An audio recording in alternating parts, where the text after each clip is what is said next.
오늘의 사연 시작합니다. 안녕하세요. 28살 직장 남성인데 평소에 재미있게 듣고 있어서 저도 한번 용기를 내서 써보려고 합니다. 저는 지방에서 서울로 직장을 잡아서 고시원에서 살고 있거든요. 흔히 말하는 돈 없고 갈 곳 없어서 사는 그런 고시원은 아니고요.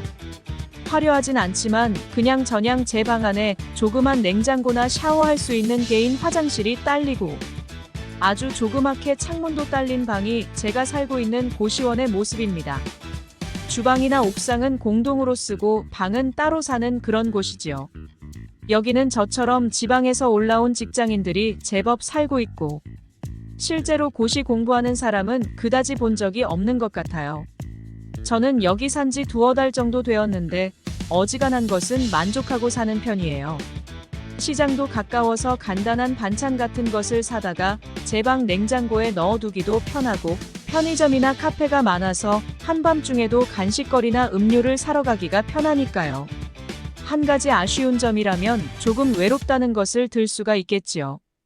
피곤한 몸으로 집에 오면 거의 늦은 저녁인데 공동 주방에 내려가서 라면이라도 끓여 먹고 나면 금방 졸리고 그러다 보면 TV 잠깐 보다가 잠드는 게 하루 일과이지요. 그렇게 똑같은 하루를 보내며 저는 아침이 밝으면 출근 준비를 한 후에 고시원 근처의 가게에서 김밥 2줄을 싸서 회사로 출근합니다.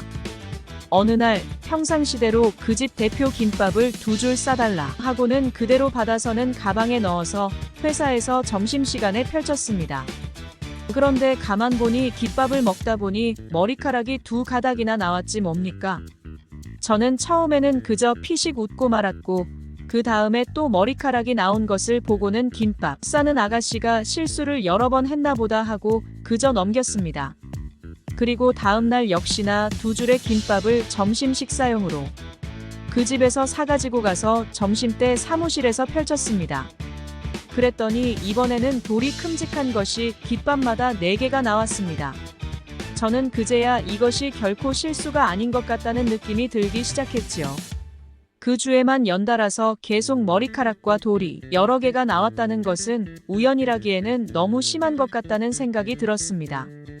그간에는 단골이라서 주인이나 거기 일하는 사람들과 감정 상하지 말아야지 싶어서 음식에 자꾸 뭐가 나온다는 말을 안 하고 그저 지나쳤는데 이제는 그저 넘길 일은 아니라는 생각이 들기 시작했습니다.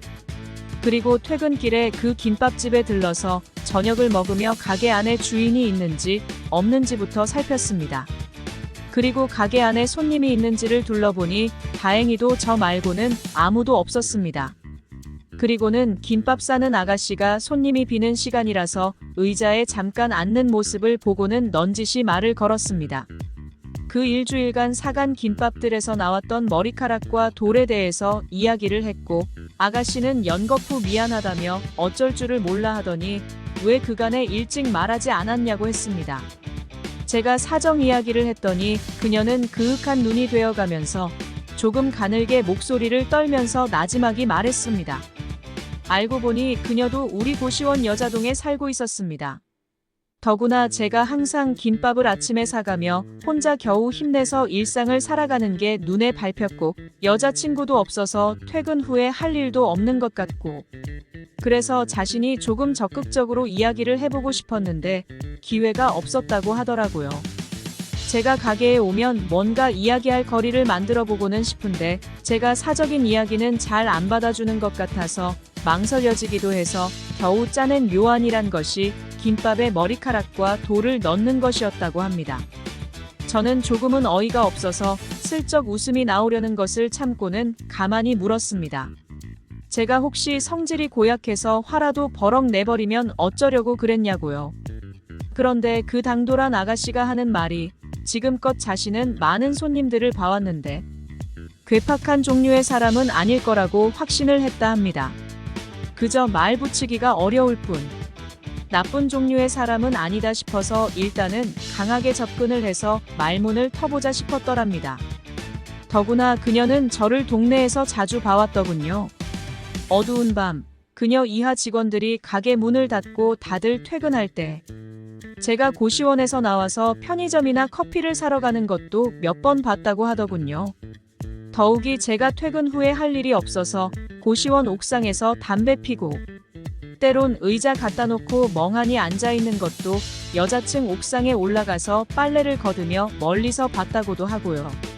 자신도 몇 년 전에 외롭게 서울 생활 시작하던 때가 떠올라서 제 마음 잘 안다며 가만히 바라봤습니다.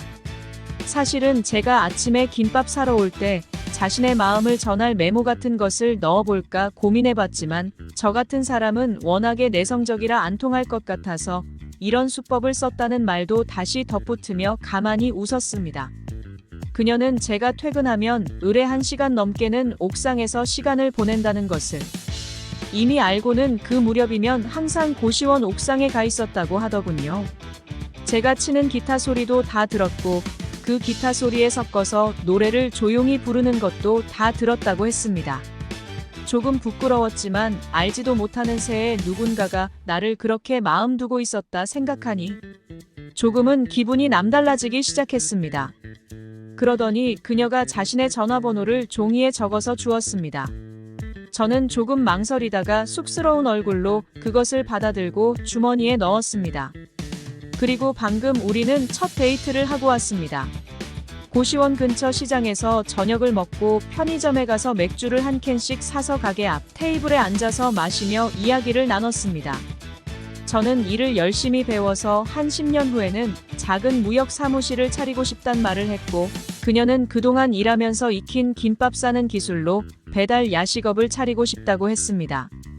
그녀의 고시원 방은 햇빛이 잘 드냐고 물으니 그나마 요즘은 옆 건물이 허물어지고 재공사가 시작되어서 햇빛은 들지만 먼지나 소음이 심하다고 했습니다.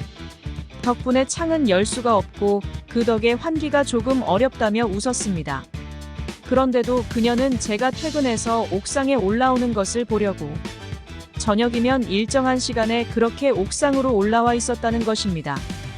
물론 공사도 그 시간이면 다 끝났을 시간이고 그녀도 오전부터 저녁까지 이어진 알바가 다 끝났을 때니까 여유가 생긴 시간이기도 하지요.